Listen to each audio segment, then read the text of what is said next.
Hello! Welcome to the Christchurch Fox Chapel podcast.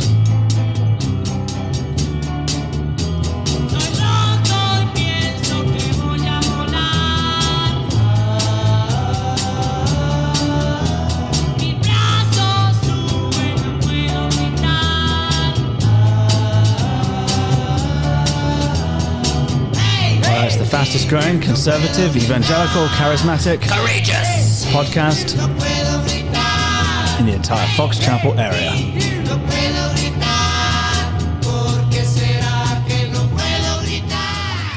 Courageous. Well, the Los Yetis are asking a question, of course. And so are we. I'm lifting my hands and I'm... Why am I lifting my hands? Why am I lifting my hands? Yeah. Why are we lifting our hands? Because we're charismatics, Ben. We're charismatics. So... not in every popular usage of the word, but yes. No, I think two tired old men sitting in the attic of a stately home is not really what the world would view as charismatic. In a cool, funkadelic, purple-walled room with self-portraits on the walls, one of which mine looks like Winston Churchill, because it is Winston Churchill. It's uncanny. So we are, well, this is like an inspiring passage that we get to here. I think it is too. Because we've been through the doldrums. That was a great sermon on Sunday, by the way. Thanks. I'm glad you liked it. I'm saying this as of Wednesday afternoon the week before, but I'm sure it's going to be great. Because so we've been inspired by this whole Tarantino thing that Ezra does in jumping forward and backwards through time. Yeah. By recording this podcast forward. Yeah. Yeah, many days and weeks before it actually goes out. It was really fantastic, though. Because you're going to take a break and go on vacation. Everyone agrees. Thanks, I appreciate that. So tell me about the courage. Why is that the word of the day? So the people send a thing. There's resistance that they're experiencing. Very definitely so. Letters, sustained and varied resistance. And in spite of all of that, even in spite of resistance, Ezra makes the case, resistance that is to the level of an imperial decree. Mm-hmm. Now, we know that he's fast forward and that the imperial decree is something that comes like 80 years later. Under Artaxerxes. Yeah, we know that in the story, but the point that Ezra is making is the kind of resistance that the people are putting up or the kind of resistance that they're meeting is the level of, as if the emperor said, don't do it anymore. Yeah, it's a supreme question of who governs, isn't it? Who's in charge? Who's in charge? To whom do we submit? And so we want to, as you slurp your tea loudly, we want to, it's lovely for our listener. Yeah. What we want to do is obey the authorities, submit to the authorities, respect our government, pray for the government. We want to do all of those things. But there does come a time, sometimes, when the authorities are wicked. Yeah. And what they require of us is contrary to what the Lord requires. And when we reach that point, the question is, are we going to submit to the Lord or to the secular authorities of the day? Yeah, that's the thing. I mean, that's what the early Christians got in trouble for, right? Mm-hmm. Like saying Jesus is Lord. Yeah. That ultimately our allegiance is owed to Jesus and to God, not to, and that there comes a time when that supersedes your loyalty to your country, to your family, to any other things that we hold most fundamental. And that's what we see happening in the passage today. Right. I mean, you can have all sorts of allegiances and identities that are have nothing to do with your faith and that are perfectly acceptable, right? I support Liverpool Football Club, right? Mm-hmm. Yeah. But I have an allegiance to them. Right? I mean, sure. I know the anthem, I have the shirts, I really care how it's going. On some like I'm low-level thing. With them, yeah.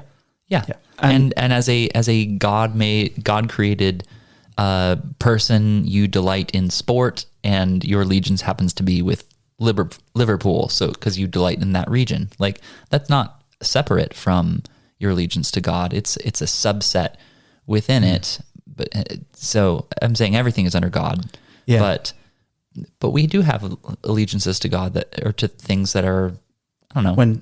When it comes in conflict, when that earthly allegiance comes into conflict with what the Lord requires, at that point, it's time to resist the resistance.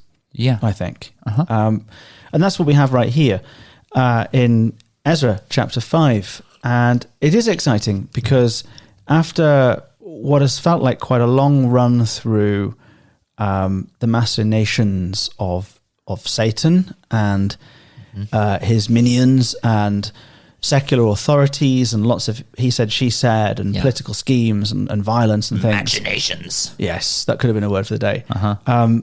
The Lord is back on the scene. So the prophets, there you go. Prophets prophesy. Chapter 5, verse 1. Now the prophets, Haggai and Zechariah, the son of Iddo, prophesied to the Jews who were in Judah and Jerusalem in the name of the God of Israel who was over them. And so God is speaking again. And it's been a long time, right? Yeah. I mean, we have the great prophets before the exile, such as Jeremiah or Isaiah, for example, who have these great long discourses about exile and return. And those books are looking to the immediate issue of being taken away. Yeah. They're looking to the intermediate issue of being restored. And they're looking to the ultimate issue of how Christ will come and save us and return one day. So these big books. But it's been a while, really, since God has said much. He did stir up the spirits of the people, it says, but that's different than a word from the Lord. Yeah. This is prophecy in the Old Testament is an authoritative speaking of God. God speaking again. So what does he have to say? Well, Haggai's kind of fun. We mentioned him on the podcast right at the start of this series. Does he mean like fun guy or something? Fun guy, party guy. Party guy. The Hag is the festival or the feast. And so Party Boy turns up in Jerusalem and encourages them to rebuild. It's a great book. We taught on it several years ago now. And Haggai notices that the kind of temple is in ruins and people's homes are okay. And he asks them to trust God with their giving and says, if you trust God with your giving, then blessing will follow. And so he's saying, look, you could have abundance. I'll open the floodgates of heaven. You could have abundance if you went all in with God. At the moment, you have a meager existence here in the ruins. You could be happy. You could be great again. Yeah. So Haggai is speaking on behalf of God. It's not just his bright idea, but he's the mouthpiece of God, and he's speaking in the name of the Lord. And then Zechariah? Yeah, I mean, it's the same thing. It's a prophet of the same period, and he has a lot of visions and stuff. Zechariah has some elements of apocalyptic literature going on, right? Which go ahead. No, I mean that's right. Like we see in Revelation, or like we see in Ezekiel, or something like that. And actually, the second half of Daniel. Yeah, and I'm looking for the exact spot where they say this, but essentially they instruct the people, or God instructs the people to keep on building. Yes, even though the authorities say no, do not, cease and desist, stop it. Yeah, this is now illegal. The people of God are now committing an illegal action, and that's significant because in a lot of our minds, I think illegal is always equated with immoral. And I just keep the law, keep the rules, do everything right, and you'll be a good person. But there come moments where the right thing to do and the thing that's approved of, are at odds with each other. Right. What I mean, frequently there are societies that lose their moral compass, and what is considered to be moral was perhaps thought of as very immoral just a generation ago. Yeah. And we could look at things that are taught in our modern society today that would appall the older generations. And actually, if my grandfather could come back alive, he would just be utterly baffled by what was going on. Yeah, I'm sure we will be that way. But you have the same thing in, something like, well, what does it mean to be a good Nazi soldier, for example? Yeah. What would be a good ethical SS officer's role? Or what's it mean to be a good law-abiding citizen in 1960s Mississippi? It's a great question. Martin Luther King Jr. was a lawbreaker. Right. And that was precise. It was a very strategic. That was the whole method, is to expose the injustice of the laws by breaking them non-violently. So you break the law in a way that is so clearly morally right, and then make them take you to jail. And they're doing so in a place that has, according to the letter that was sent to Artaxerxes has become a hotbed of sedition. It's a byword for sedition, according to that accusation we saw a couple of weeks ago.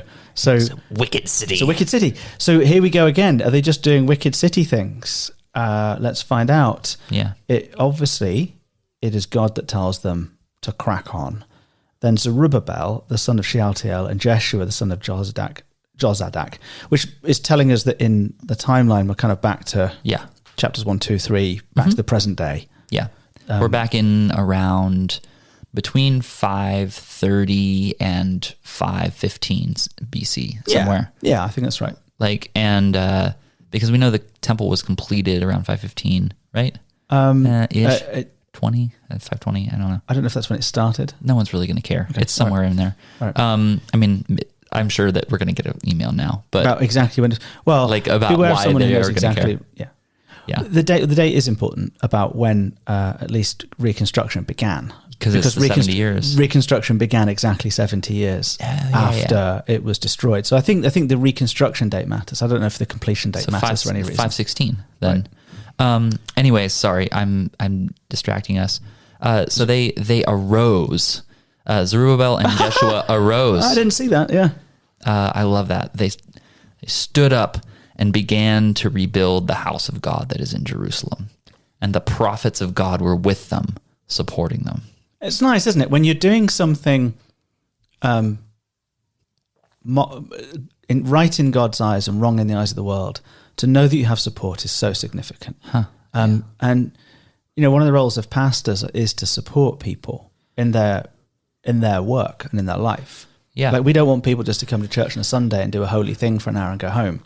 We want to try and give them some meat that will help in the office place or the home. That's actually so we're not prophets. We're certainly not. But we are engaged in the prophetic task in the sense that we are expositing and bringing the prophecy, the God's word to the people of God. So if we're not supporting people, we're not really doing them any help. We've got to support people. That's a cool image of a pastor.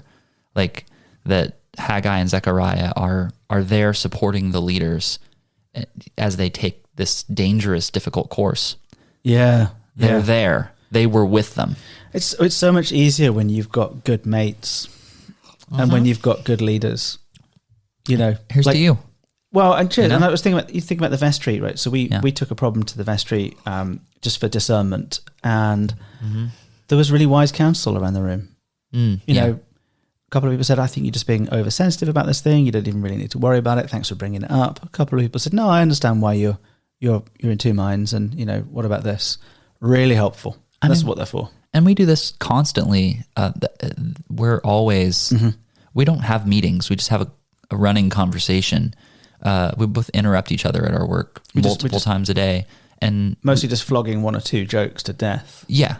It's just an absolute beating. But I think I at least feel obligated to, because it's like a blood pact to keep it going. You can't drop the hot potato. You can't not laugh at the joke. Which makes it better. It's like the old man's version of a streak on social media. It doesn't matter if we've made the same joke every day for 5 years and we're not going to stop. And it's great. All right. But that's how we have to have other godly people with us supporting us. Yeah. And that's why you need the church. You have to go to church. Be surrounded by Christians. You have to. Or else you're just not going to be able to stand up. And be in the word of God and be under authority. Yeah. This is sort of the idea of being like the lone wolf, spiritual but not religious. It has some appeal because I think it resonates with the American dream a bit. Yeah. To just go off to the woods and get stuff done. Yeah. But actually being under authority is incredibly helpful when you're trying to do something countercultural. Because you will meet resistance. Well, it's interesting that Zerubbabel and Shealtiel are both under the authority of the prophets here in a sense, because they're listening to what God says to the prophets. Right. And the prophets are under, Haggai and Zechariah are under authority of Zerubbabel and Shealtiel because they're the leaders of the community. And so through that mutual interdependence of mutual authority under God, that's how they're able to offer resistance to this other outside authority that's become ungodly. And here it is in verse 3. At the same time, Tatanai, the governor of the province beyond the river, which is the name for this whole region. Yeah. Really the whole region that we looked at in our Amos series, I think. Israel, Judah, and all the surrounding things. Yeah, it's that whole Shethar Bozani and their associates. And their associates. I love that. Yeah, they got associates. Like the gang. It's always associates. Their companions. They came to them and spoke to them thus. Who gave you a decree to build this house and to finish this structure? Who gave you a decree? Oh, that's a great... I didn't notice how perfectly that narrative is set up. They're asking a question that everyone... that we have a resounding answer to. Mm-hmm. Well, by whose authority do you do this? Which seems like a question they would have asked Jesus. Yeah. By whose authority? Yeah. Right? Yeah. I won't tell you. By who? Tell me this. Doesn't Jesus say answer to that? Whose baptism was John? Who did John baptize by? You're right. Whose authority did John baptize by? Because so Jesus sidesteps that question, but it's the same question. They want Jesus to usurp the authorities and say he's doing so that they can nail him, literally. And this here is the same sort of thing. Look, we want you to say, well, we're just disobeying the law. We're going our own way. They also asked them, what are the names of the men who are building this building? Wow, that's sinister, isn't it? Like, that is the bit where the Gestapo officer pulls a little moleskin notebook out of his out of his designer uniform. Just get some names, take some names down. And starts taking down names. Yeah. That taking down of names is such a terrifying thing. Teacher in the playground starts taking names. It's a very intimidating thing. Just the act of writing someone's name in a notebook is an intimidating thing. I resist this question sometimes because it can seem a little moralistic. Okay, but I think it kind of can be sort of existentially helpful on some level. That it's the classic thing. If it were a crime to be a follower of Jesus, would there be evidence to convict you? If they were taking down names, would your name get caught up in it? Yeah, it would. I mean, we're both gone. We're all over the internet. We're very toast. I mean, but that's why my point is like that doesn't justify you being clearly a Christian. Doesn't it's obviously not justifying you, but it's a thing. Like if you're wondering if you're sitting on the fence of your faith, is there evidence to you would get thrown in jail? And who are they? Whose names are they after? The names of the men building this building. Are you building the temple? Do you mean like the builders? Yeah, I think everybody. You mean like the hundreds and hundreds and thousands of people building it? Getting stones, cutting stones, dressing stones. It looks like that. Laying foundations, measuring things, ordering cedar from Lebanon. You mean like the whole community? You're gonna throw us all in jail? Yeah. They're not looking for the names of the leaders, are they? And that's a really great way to undermine leadership. Oh, make the people below them fearful? Yeah. It's a great way to undermine leadership. Because one tactic would be simply just to make an example of the leader and try and cut their head off. Yeah. But another great way to do it is just simply to intimidate the entire population. Just say like that, your leader can't protect you. Right. You're vulnerable. And it goes unsaid, but I'm assuming they don't give the names. I don't know. We don't know. We just know. It doesn't say whether they did or didn't give the names, does it? Yeah. The commentary just comes in. Yeah. It says, well, can I read it now or do you have something more to say? No, I want to hear it. So good. But the eye of their God was on the elders of the Jews, and they did not stop them until the report should reach Darius, and then an answer be returned by letter concerning it. So the elders of the Jews were just like, no, we're not going to stop. Mm-hmm. They didn't stop. They just defied it. Yeah. And it's strangely written. It seems to be written by or from the perspective of the Persian Aramaic court, not by the Jewish chronicler who we think has written this letter. It's just oddly written. Because the eye of their God? Yeah, the eye of their God is a funny way of describing it. Yeah. I mean, it's not a very Jewish way to describe your relationship with Yahweh. It didn't say the eye of our God. It doesn't say the eye of our God. It certainly doesn't say the eye of the Lord. Yeah. So it's an oddly written sentence. This seems to be an account from outside at this point. Interesting. And in fact, actually, there's some we language appears in the next passage, which is intriguing as well. So it gives me a sense that maybe this isn't necessarily a Jewish part of the account right here. Well, we know that Ezra or the chronicler, whoever it is that wrote the book, yes, compiled sources. Because I mean, the letter that we just read it's was most verbatim. Likely, yeah, like he had a letter. Yeah. That, and you know the records, the numbers in chapter 2. Yeah. He obviously had a list. Yeah. Like there's a lot of there's a compilation of source materials of documents that are from the moment. So it feels to me like one of the books of the Bible that has the most explicitly obvious references to its own source materials. Yeah. It's just interesting because you get some kind of things, you know, like for example, you know, Galatians. Well, the source materials are Paul, right? He just writes the letter. And, well, some people have argued though, like even in Paul, that like certain phrases that have a real ring to them may have been like hymns that the Christians sang that he's referencing. Rounds. I don't have a problem with that. Like if the that doxology is the case. Or something in Philippians. Or, Yeah. Like that's fine. But this seems to be coming from some source material. Yeah. And if it is coming from some source material, what I find encouraging is that the character making this observation recognizes that some kind of a God power is actually helping the people of God. Yeah. So it's corroborative. So it's evident in their action. Yeah. That by the shape of their life makes it evident that there is a God in Israel. Yeah, the eye of their God was on the elders of the Jews, and they did not stop them until the report should reach Darius, and then an answer be returned by letter concerning it. So they just carry on. I like that they're not, the text doesn't say, but the elders of the Jews were really courageous, and they... Doesn't say that, does it? Who initiates the courage? It's the eye of God. It's God who looks favorably upon the elders so that they resist. So here's a kind of set of themes that I think are emerging in maybe these 3 or 4 sermons that we've been in of late. Okay, and it would be something like this.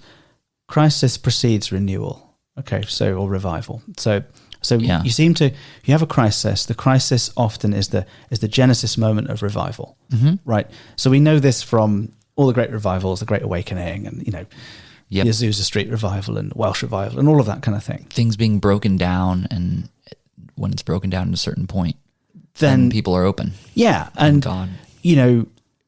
We looked at the kind of disturbed ground of Flanders after the First World War and how poppies grew up. Kind of life tends to grow up in disturbed places. Yes. We found this in our own lives in the pandemic, that the disruption of the pandemic was actually quite life-giving as a church. We started some new initiatives, we dropped some old ones, we re-geared, we communicated in a different way, our clothing changed, our church grew.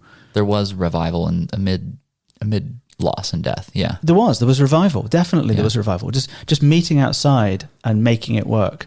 People still talk about the Christmas Eve service. I was just going to mention that one. I was just thinking about, that was memorable. I feel it's almost become like that football game in the war where they stop on Christmas Eve and play soccer in no man's land. It's dripping rain, like 35 degrees out on Christmas Eve. It was freezing. You could hear ice kind of landing on the tents. Yeah, we had the tents and we're just out there worshiping and singing Silent Night by candlelight in the snow. It was a little slice of heaven. It was defiance. A moment. It felt like we were defying the virus. Yeah.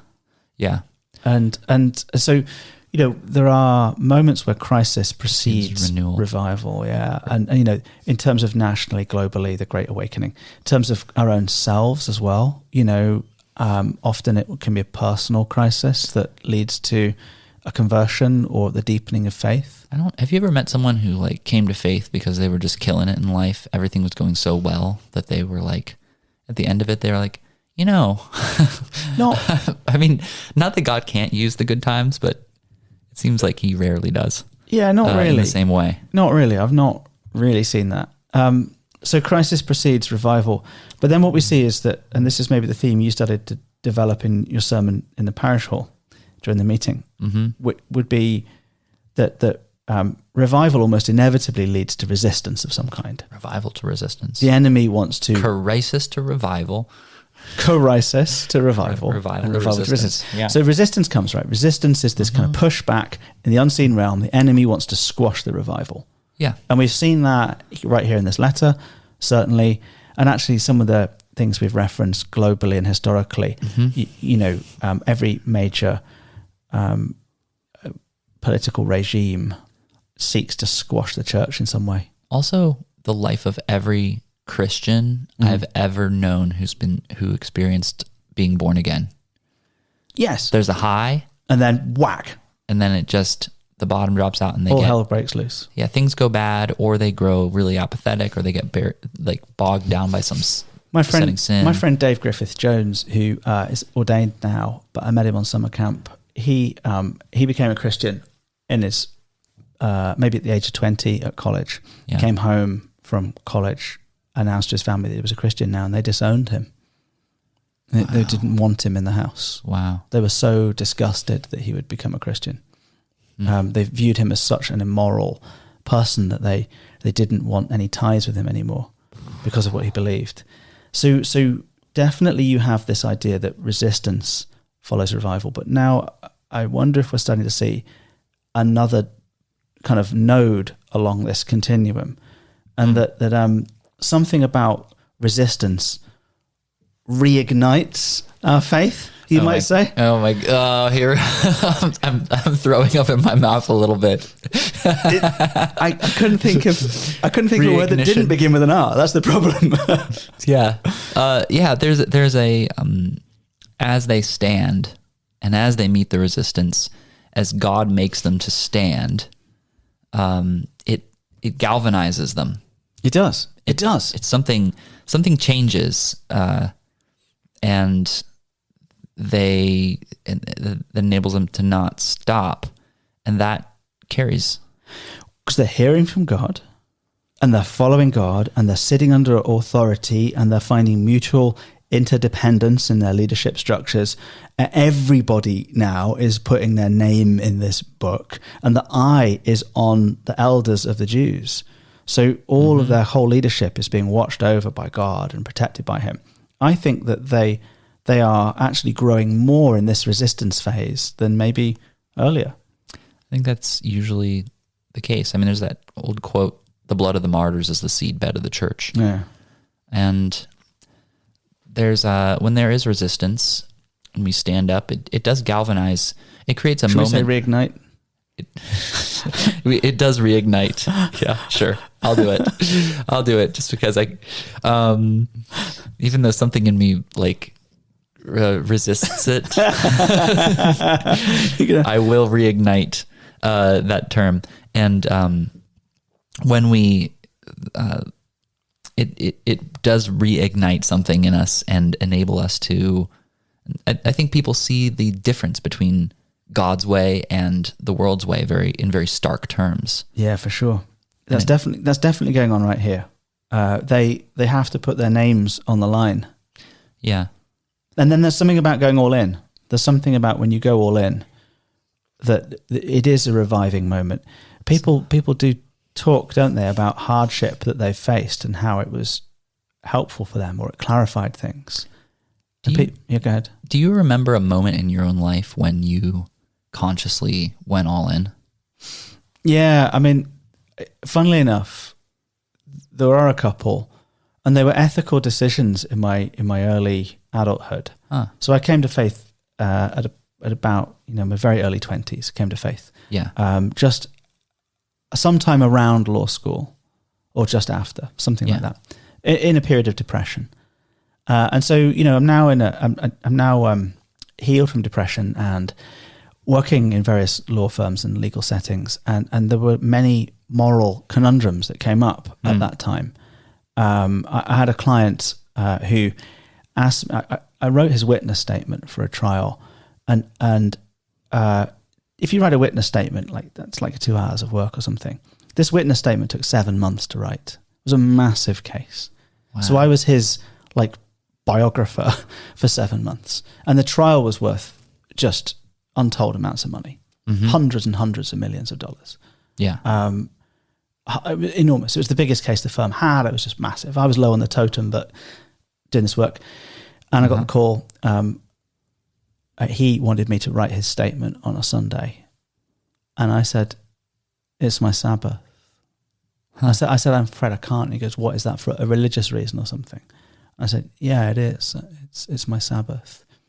And he said to me, "Well," and he was quite an aggressive guy.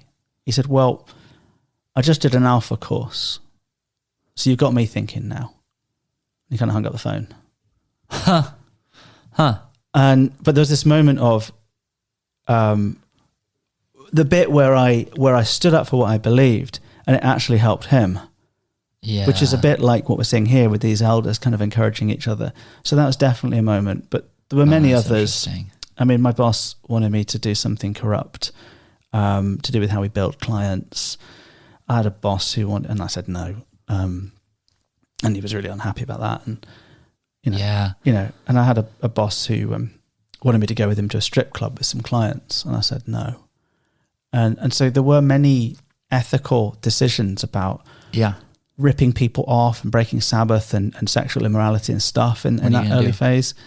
Yeah. And looking back at it, it was quite exciting, actually. To me, to be like defining, you're charting a new course in a sense. Well, rebelling can be quite good fun. It is. There's something about that kind of, yeehaw stuff. I mean, I think we both have that impulse to rebel. Yeah, and by rebelling, I'm keeping the Sabbath and not going to a strip club. Like that's kind of. Well, yeah, it's the question of what are you going to rebel against? Yeah. What are you? And what are you in rebellion against? And it's not a matter of don't be in rebellion. Everyone is in rebellion against something. Now, I just want to add that in all 3 cases, I was blessed by the Lord. So the relationship with that client who wanted me to write on the Sabbath became really strong, and we won the case. The strip club thing. It turned out the client had very similar feelings and actually was feeling pressure to go to this event that he didn't want to go to either. And my boss ended up taking me to Belgium to watch the Formula One.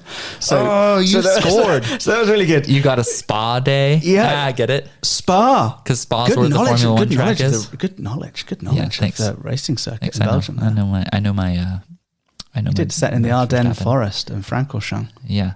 It was wonderful. And then... the kind of corrupt money thing. Wait, so you got to go to Formula One because you said no to the strip club? Yes. That's awesome. It's awesome, isn't it? That's like candy from God. He's like, here you go. Choice. I don't know. Like when it comes to kind of lust and things, I'm more likely to be drawn towards the cars, I think, than the women. So I don't know. Yeah, well, he was merciful there.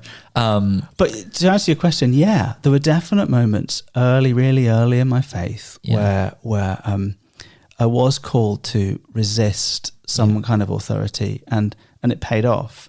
Were you thinking of an example of your own? I think there were several early on. I mean, for me, I think my entire... At the end of high school, I became a Christian, and there was an entire vocational change for me in trajectory. There was a renunciation of sort of a lot of things that were expected of me. Like I was sort of expected to go and do a list of professions. And I remember people in my family thought Grove City College was a teacher's college, and that it wasn't respectable.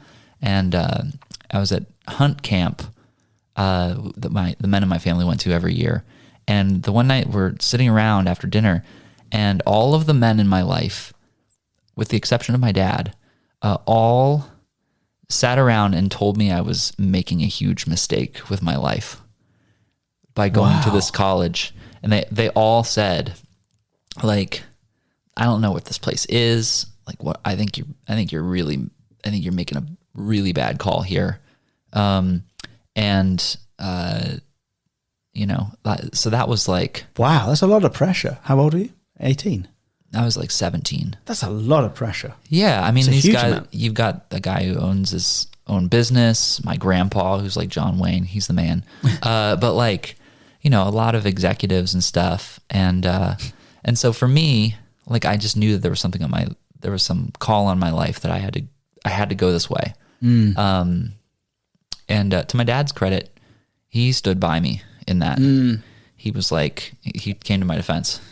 So he was like my Haggai. Isn't that interesting? In each of these little personal stories we've told, there's some kind of ally, who comes alongside.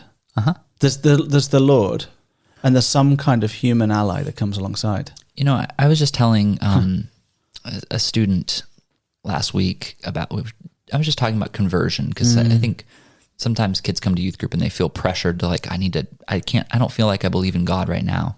And I said, I think actually conversion kind of like it is a being born again. But I mean, even being born has multiple stages of gestation. And it's a whole series of little conversion moments, I think, that God uses. I mean, sometimes it is a second, but like there's also that second is the culmination of a bunch of other things. And usually I'm almost willing to say always there is resistance, and there's a reignition at the end of the resistance in the face of it. You've internalized the words, Ben. Or a galvanizing, a resistance. Or no, a reignition.